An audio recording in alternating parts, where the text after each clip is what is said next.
Shane Nigam കേന്ദ്ര കഥാപാത്രത്തെത്തിയ ഏറ്റവും പുതിയ മലയാള ചിത്രമായിരുന്നു ദൃഢം എന്ന് പറയുന്ന സിനിമ. ഇന്നലെ തിയേറ്ററിലോട്ട് എത്തിയ ചിത്രം ആദ്യ ദിനം എത്രത്തോളം തുക കണ്ടെത്തിയെന്നും രണ്ടാം ദിനം ഇന്നത്തെ ചിത്രത്തിന്റെ കളക്ഷൻ എങ്ങനെയുണ്ടെന്നൊക്കെ പരിശോധിക്കാം. വീഡിയോ ആദ്യമായിട്ട് കാണുന്ന സുഹൃത്തുക്കളാണെങ്കിൽ ഏറ്റവും ലേറ്റസ്റ്റ് സിനിമാ വിശേഷങ്ങൾ അറിയാൻ വേണ്ടി ഇപ്പോൾ തന്നെ ചാനൽ സബ്സ്ക്രൈബ് ചെയ്ത് നോക്കുക. ഷെയ്ൻ നിഗം, മാത്യു വർഗീസ്, ദിനേശ് പണിക്കർ, പ്രഭാകർ, നന്ദൻ ഉണ്ണി തുടങ്ങിയ കേന്ദ്ര കഥാപാത്രയ്ക്ക് മാർട്ടിൻ ജോസഫ് തറക്കുന്ന ഡയറക്ട് ചെയ്ത ഏറ്റവും പുതിയ മലയാള ചിത്രമായിരുന്നു ദൃഢം എന്ന് പറയുന്ന സിനിമ. മലയാള സിനിമയ്ക്ക് പുതിയൊരു ത്രില്ലർ അനുഭവം നൽകുന്ന ചിത്രം കൂടിയാണ് ദൃഢം എന്നാണ് ആദ്യ ഷോ കഴിഞ്ഞപ്പോൾ മുതൽ നേടിയെടുത്ത റെസ്പോൺസുകൾ. ആദ്യ ദിനം കേരള ബോക്സ് ഓഫീസിൽ നല്ലൊരു കളക്ഷൻ സ്വന്തമാക്കിയ ചിത്രം രണ്ടാം ദിനം ആ ഒരു കളക്ഷൻ നിലനിർത്തിയിട്ടുണ്ട്.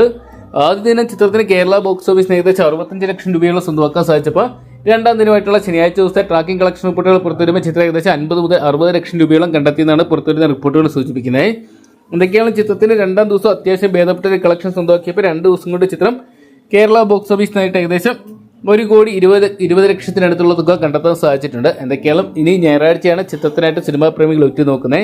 മികച്ച അഭിപ്രായങ്ങൾ സ്വന്തമാക്കിയ ചിത്രം ആയതുകൊണ്ട് തന്നെ ഒരുപക്ഷെ വരും ദിവസങ്ങളിൽ നല്ലൊരു വിജയം ചിത്രം സ്വന്തമാക്കിയേക്കാം. എന്തൊക്കെയാണ് കാത്തിരിക്കാൻ ചിത്രത്തിന് ബോക്സ് ഓഫീസിൽ വലിയൊരു വിജയം സ്വന്തമാക്കാൻ സാധിക്കുമോ ഇല്ലെന്നൊക്കെ അറിയാൻ വേണ്ടി. അപ്പോൾ ദൃഢം എന്ന് പറയുന്ന സിനിമ നിങ്ങൾ കണ്ടിട്ടുണ്ടെങ്കിൽ സിനിമയെക്കുറിച്ചുള്ള നിങ്ങളുടെ വലിയ അഭിപ്രായങ്ങൾ കമന്റ് ബോക്സിൽ പങ്കുവെക്കുക. വീഡിയോ ഇഷ്ടപ്പെട്ടെങ്കിൽ ലൈക്ക് ചെയ്യാനും ഷെയർ ചെയ്യാനും ചാനൽ സബ്സ്ക്രൈബ് ചെയ്യാനും മറക്കണ്ടാവും.